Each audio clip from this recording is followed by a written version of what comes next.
Hello everyone. आप लोगों ने देखा होगा कि एक मिडिल क्लास फैमिली अपने घर को चलाने के लिए कितना स्ट्रगल करती है और वो पैसे बचाने की तो बहुत दूर की बात है, पैसे तो उनकी लाइफ में ज़्यादा होते नहीं हैं। लेकिन हम ना कुछ गलतियां कर देते हैं, उसकी वजह से हम मिडिल क्लास ट्रैप में फंस कर रह जाते हैं और हमारी बचत नहीं हो सकती है और जो प्रोग्रेस हमारी हो सकती थी वो लाइफ में हम नहीं कर पाते हैं। दोस्तों, आज की वीडियो बहुत इंटरेस्टिंग है। आज की वीडियो है कि एक मिडिल क्लास फैमिली अपने घर को कैसे चलाए और अपने पैसे कैसे बचाए। तो वीडियो बहुत ही इंटरेस्टिंग है, वीडियो के एंड तक ज़रूर बने रहिएगा। हेलो एवरीवन, मैं हूँ राधा चौहान और आपके अपने चैनल क्रिएटिव चौहान में आपका बहुत बहुत स्वागत है। आई होप आप सब अच्छे होंगे और सेहतमंद होंगे और आप लगातार मेरी वीडियो के साथ भी बने हुए होंगे। दोस्तों, आज की वीडियो है कि इस मिडिल क्लास ट्रैप से कैसे बाहर निकलें और कैसे अपने पैसे को बचाएं, कैसे हम कितनी समझदारी दिखाएं कि हमारा पैसा बच सके, क्या काम हमें करना चाहिए, क्या नहीं करना चाहिए, ये भी हम आज के वीडियो में जानेंगे। तो वीडियो बहुत इंटरेस्टिंग है, एंड तक ज़रूर बने रहना। और अभी तक आप लोगों ने अपने इस क्रिएटिव चौहान चैनल को सब्सक्राइब नहीं किया है तो आप लोगों से एक नम्र निवेदन है, प्लीज़ सब्सक्राइब कर लीजिए अपने इस चैनल को और बेल आइकन को भी ज़रूर प्रेस कर दीजिएगा ताकि ऐसी ही इंटरेस्टिंग वीडियो की नोटिफिकेशन आपको मिलते रहें। दोस्तों, वीडियो पसंद आए तो एक लाइक ज़रूर कर दीजिएगा। तो चलिए स्टार्ट करते हैं वीडियो को। सबसे पहला पॉइंट आता है, मिडिल क्लास फैमिली जो करती है, एक महंगा फ्लैट लेना। मैं यहाँ पर ये नहीं कह रही हूँ प्लॉट लिया है या फिर उन्होंने ऐसा कोई घर लिया है जिसमें ज़मीन भी उनकी है और छत भी उनकी है, वो ये तो बिल्कुल नहीं कर रहे हैं। आज के समय में वो क्या समझते हैं पता है, फ्लैटों में जो लोग रहते हैं वो सिर्फ बड़े लोग रहते हैं, ऐसा नहीं है। फ्लैट एक मिडिल क्लास फैमिली को नहीं खरीदना चाहिए। सबसे बड़ी गलती हम फ्लैट खरीद कर ही करते हैं। होता क्या है कि आपने देखा होगा कि हम जॉब कर रहे हैं, हमें क्या लगता है पता है, फ्लैट हमें किस्तों में मिल जाते हैं आसानी से। उसका एक इतना बड़ा अमाउंट होता है कि हम सारी ज़िंदगी नौकरी करते हैं तब जाके वो अमाउंट कमा पाएंगे और हम सोचते हैं कि हम जो सर्विस कर रहे हैं उसकी सैलरी में उस फ्लैट को हम परचेस कर लेते हैं। अब परचेस क्यों कर लेते हैं, क्यों फंसते हैं वो इस ट्रैप में? जैसे मान लो आपको कोई प्रॉपर्टी खरीदनी है तो वहाँ पर आपको 8 से 10 लाख रुपए इकट्ठा देना पड़ता है, तो वो लोग डर जाते हैं 10 लाख रुपए के नाम से। वहाँ पर क्या है कि आप थोड़ी सी 2-2.5 लाख रुपए डाउन पेमेंट कर दीजिए, फिर हर महीने आप इसकी किस्त भरते रहिए, मतलब इसकी ईएमआई करा लीजिए फ्लैट की। अब आपने फ्लैट खरीद लिया, सबसे पहले बड़ी गलती ये की है कि आपने सिर्फ जॉब के भरोसे वो फ्लैट खरीदा है। आपकी गवर्नमेंट जॉब नहीं है तो वो सिक्योरिटी भी नहीं है आपकी जॉब की। आप क्या है, एक प्राइवेट जॉब कर रहे हैं, प्राइवेट जॉब करते हुए आपने फ्लैट खरीद लिया। अब सोचो कि कभी कोई ऐसे हालात हो जाए कि आप नौकरी नहीं कर पा रहे हैं, आपकी नौकरी छूट जाए, फिर उसकी ईएमआई आप कहाँ से पे करेंगे? तो सबसे बड़ी गलती मिडिल क्लास जो करता है ना, ये करता है।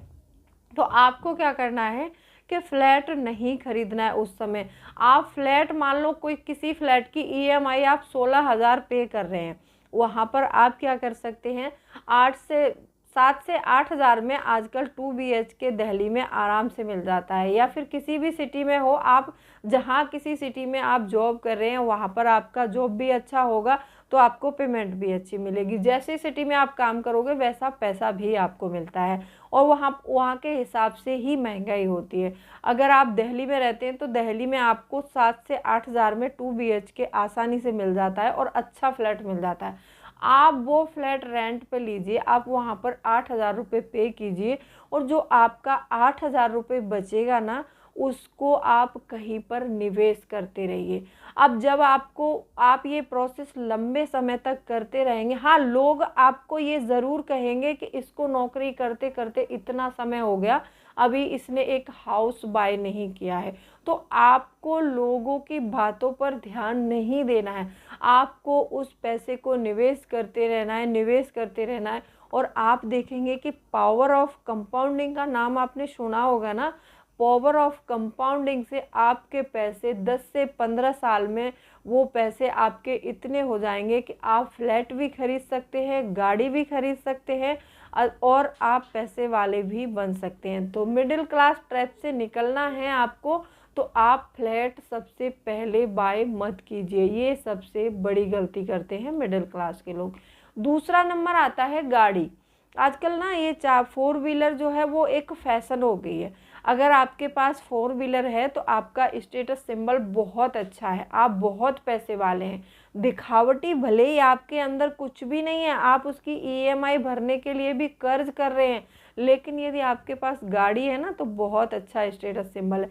तो ऐसे स्टेटस को दिखाने से भी कोई फ़ायदा नहीं है कि जिसमें हमें कर्ज करने पड़े, अपने महीने के खर्चे भी नहीं चला पा रहे हैं हम, उनके लिए भी हमें कर्ज लेने पड़ रहे हैं, उधार लेना पड़ रहा है। तो आपको ये गलती बिल्कुल नहीं करनी है। जब तक आप किसी भी चीज़ को परचेस करने जा रहे हैं, उस चीज़ को आप 2 बार बाय ना कर लो बैक टू बैक, तब तक आप कोई चीज़ परचेस मत कीजिएगा। क्योंकि ऐसा होता है, आपने देखा होगा कि हम लोग क्या करते हैं कि ईएमआई के बहुत शौकीन हो गए। ईएमआई पे करने के लिए हम बिल्कुल तत्पर बैठे रहते हैं। कोई भी मोबाइल खरीदना है ईएमआई पर ले लो, गाड़ी खरीदनी है ईएमआई पर ले लो, फ्लैट खरीदना है ईएमआई पर ले लो। ईएमआई पे मत करो। ईएमआई पे करने में हमारा बहुत पैसा वेस्ट हो जाता है। वो क्या करते हैं कि जैसे उन्होंने ईएमआई बनाते हैं उस समय वो जितने का आपने कोई चीज़ खरीदी, जितना सामान का कॉस्ट होता है, जैसे आपने 1 साल की ईएमआई बनवाई तो उसमें वो 1 साल का ब्याज पहले ही जोड़ देते हैं। फिर क्या करते हैं, फिर आप ईएमआई भरते हो ना तो ब्याज की तरफ पैसा ज़्यादा जाता है और जो अमाउंट आपका जो एक्चुअली अमाउंट था उसमें पैसा कम जाता है। तो आप उस पैसे की पहले ही ब्याज भर रहे हैं जो आपने ले रखा है। तो आपको ऐसा नहीं करना है। जब भी आपको कोई चीज़ परचेस करनी है, आपको पता है कि ये चीज़ 50,000 रुपये की है और मैं इसको 10 महीने में परचेस कर सकता हूँ, तो उसके लिए थोड़ा थोड़ा अमाउंट बचाना शुरू कर दीजिए। जब आप वो थोड़ा थोड़ा अमाउंट बचाना शुरू कर देंगे और आप देखेंगे कि 10 महीने बाद आप उस चीज़ को नगद कैश में खरीद सकते हैं।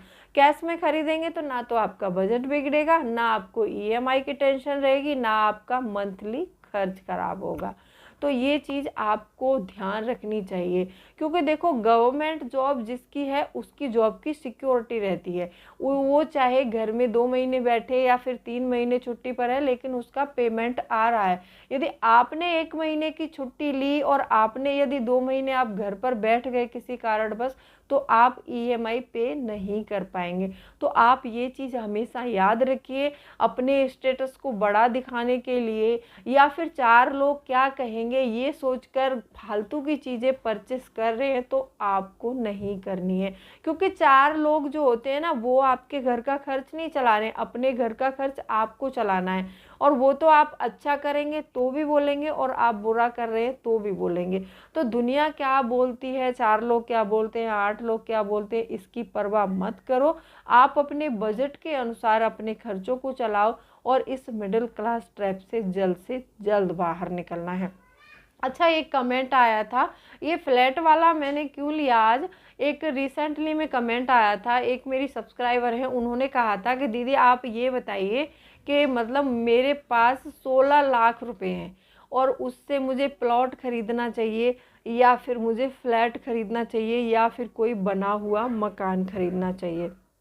देखो, सबसे पहली बात ये आती है यहाँ पर कि फ्लैट तो बिल्कुल खरीदना ही नहीं, क्योंकि आज हम एक हैं और हमारे 2 बच्चे हैं, 2 हस्बैंड वाइफ हैं और 2 बच्चे, 4 लोगों के लिए फ्लैट एक ठीक है, उतना ठीक चल जाता है, उसमें फैमिली एडजस्ट हो जाती है। जब आगे जाके आपका परिवार बढ़ेगा तो वो फ्लैट छोटा होने लगता है। तो सबसे पहला रीज़न तो ये है कि आपको फ्लैट नहीं लेना चाहिए। दूसरी बात ये आती है कि जब हम फ्लैट खरीदते हैं तो फ्लैट खरीदने में क्या है, ना तो उसमें ज़मीन हमारी है ना ही छत हमें मिलती है। तो 4 दीवारें खरीदने का 16 लाख रुपए में कोई लॉजिक नहीं बनता है। हाँ, यदि 16 लाख रुपए में ज़मीन पर बना हुआ मकान, जिसमें ज़मीन भी आपकी है, छत भी आपकी है और सारा घर आपका है, तो वो आपके लिए फ़ायदेमंद चीज़ है। अगर आपको लगता है कि ऐसा कहीं पर 6 से 7 लाख या फिर 8 लाख तक का आपको कोई प्लॉट मिल रहा है, तो आप अच्छा सा रास्ता देखकर, पानी अच्छा होना चाहिए, प्लॉट की लोकेशन भी अच्छी होनी चाहिए, आप अपने हिसाब से वो अपने बजट में उस प्लॉट को खरीद लीजिए और 8 से 10 लाख रुपए आप उसमें लगा देंगे, जो बाकी का पैसा आपका मकान बन जाएगा, आपको एक अच्छा घर मिल जाएगा जो कि ज़िंदगी भर आपका रहेगा। तो आपको या तो ज़मीन पर बना हुआ मकान लेना चाहिए या फिर खुद ज़मीन परचेस करके आपको मकान बनवाना चाहिए। आपको फ्लैट नहीं खरीदना है, क्योंकि फ्लैट खरीदने में कोई फ़ायदा नहीं होता है। हाँ, यदि कहीं इन्वेस्टमेंट के पर्पज़ से आप मतलब फ़्लैट खरीदना चाहते हैं, आपको लगता है कि इस समय में मैं इसको 16 लाख का ले लूँगी फ्लैट को और आगे जाके इसी फ्लैट को मैं 30 लाख का या फिर कितना भी बढ़ के बिके आप उसको सेल कर सकते हैं, तो आप उसको इन्वेस्टमेंट के पर्पज़ से लेके डाल सकते हैं, लेकिन अदरवाइज़ अपने रहने के लिए आप नहीं खरीदिएगा। मेरी सलाह ये रहेगी, आपको फ्लैट परचेस नहीं करना है। आई होप आपको आपके कमेंट का आंसर मिल गया होगा। एक मिडिल क्लास जो फैमिली खर्च करती है, वो सबसे ज़्यादा खर्च करती है अपने कपड़ों पर। कपड़े हर जगह नए नए कपड़े, किसी शादी में जाना है नए कपड़े, कोई ओकेशन है नए कपड़े, कोई भी मतलब फंक्शन है नए कपड़े। फंक्शन तो जैसे सारे साल चलता ही रहता है इंडिया में, क्योंकि अगर कोई भी छोटा सा त्यौहार है, मेरे पास तो कपड़े ही नहीं है, किसी की शादी है मेरे पास कपड़े नहीं है, और यदि अपने किसी रिलेटिव में शादी है तो समझो कि 1 लाख रुपए का खर्च पक्का है। क्योंकि मैं सुबह सुबह ना वॉकिंग के लिए जाती हूँ, तो आज मैं कुछ लेडीजों की कॉन्वर्सेशन सुन रही थी, तो एक बोल रही थी कि मेरी मतलब चाचा ससुर की लड़की थी, ननद की शादी थी, तो समझ लो 1 लाख रुपए का खर्च हो गया। 1 लाख रुपए का खर्चा तो हो गया, लेकिन अभी मेरे घर में बहुत कलेश मचा हुआ है। अब वो कलेश क्यों मचा हुआ है? वही मैंने बताया ना कि उनको कार की ईएमआई भरनी होती है, उनको अपने फ्लैट की ईएमआई भरनी होती है, उन्होंने और भी सामान ईएमआई पर परचेस कर रखे, उन्होंने लोन भी ले रखा है, क्योंकि वो फ्लैट खरीदा था तो उन्होंने लोन भी ले रखा है, तो उसकी भी ईएमआई देनी पड़ती है। तो बहुत सारी चीज़ें हैं एक मिडिल क्लास फैमिली जिसको एडजस्ट नहीं कर पाती है। तो हमें ये सारे खर्चे अपने एडजस्ट करने चाहिए। ज़्यादा कपड़ों पर पैसा वेस्ट मत कीजिए। देखो, शादी दूसरे के, कहते हैं ना, एक कहावत सुनी होगी कि बेगानी शादी में अब्दुल्ला दीवाना। ये कहावत उन लोगों के लिए बिल्कुल सटीक बैठती है जो दूसरों की शादी के लिए 1-1 लाख रुपए का खर्च कर देते हैं।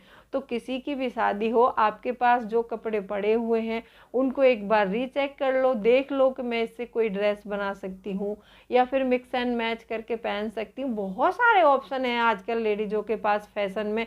आपने देखा होगा कि हैवी साड़ी पहन लो और सिंपल ब्लाउज पहन लो, वो भी एक ट्रेंड बन गया है। सिंपल साड़ी पहन लो, हैवी ब्लाउज के साथ मैच कर लो, तो वो भी एक ट्रेंड है। हर चीज़ आजकल फैशन में चल रही है, तो आपके जो कपड़े रीयूज़ हो सकते हैं उनको आप रीयूज़ करिए। ऐसा नहीं है कि आपने 2000 की साड़ी उनकी शादी पे पहनी थी तो अब वो सबने देख ली है तो इनकी शादी पे नहीं पहन सकते। क्यों नहीं पहन सकते? एक कपड़े को हम धो के अच्छे से प्रेस करके 2-3 बार अच्छे से शादी में, फंक्शन में, किसी भी ओकेशन पर यूज़ कर सकते हैं। ऐसा नहीं है कि हम उसमें यूज़ नहीं कर सकते। जिन जिन लेडीज़ों की या फिर जिन जेंट्सों की सोच ऐसी होती है, वो मिडिल क्लास ट्रैप में ही फंसे रहते हैं, हमेशा कपड़ों के दिखावे के चक्कर में, गहनों के दिखावे के चक्कर में और बहुत सारी चीज़ें हैं जिनके चक्कर में अपना पैसा वेस्ट करते रहते हैं। तो आपके खर्चे हैं, आपको पता है कि किस खर्चे पर हम पैसा वेस्ट कर रहे हैं, किस खर्चे पर हम पैसा सही खर्च कर रहे हैं। वो सारी चीज़ें आप एक बार बैठकर डिस्कस कीजिए और इस मिडिल क्लास ट्रैप से बाहर निकलिए। आई होप आपको वीडियो पसंद आई होगी। वीडियो पसंद आई है तो वीडियो को लाइक शेयर ज़रूर कर दीजिएगा। तो चलिए मिलती हूँ अगले वीडियो में, तब तक के लिए bye bye. Thanks for watching. और कोई भी क्वेरी है तो आप मुझे कमेंट सेक्शन में लिख सकते हैं।